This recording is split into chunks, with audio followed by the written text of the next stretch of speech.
Je suis avec Thierry Peuch-Lestrade, entraîneur aurillacois. Thierry, votre équipe a fait douter les Narbonnais, notamment en seconde mi-temps. Et puis, j'allais dire, peut-être l'envie a été plus forte du côté narbonnais.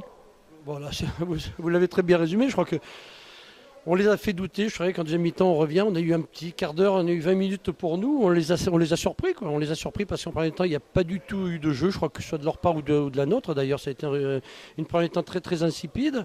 Voilà, deuxième mi-temps, je crois qu'on les a un peu surpris sur ce groupé pénétrant, suivant sur un essai c'est vrai qu'en 20 minutes on passe devant.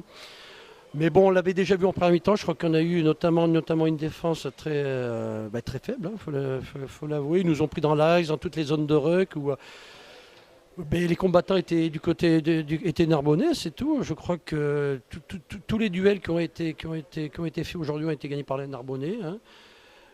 En plus, notre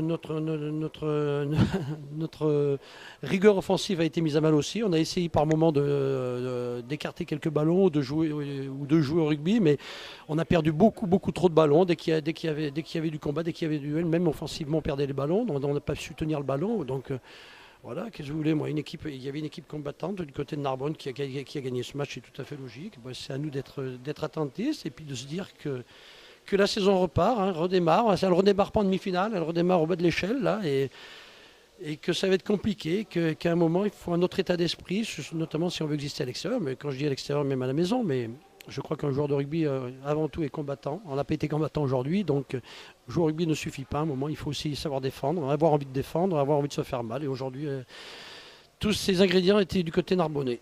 Dernière question rapide d'analyse. Quel regard vous portez, puisque vous vivez depuis longtemps dans le Pro D2, quel regard vous portez justement sur ce niveau qui chaque année semble aller crescendo en Pro D2?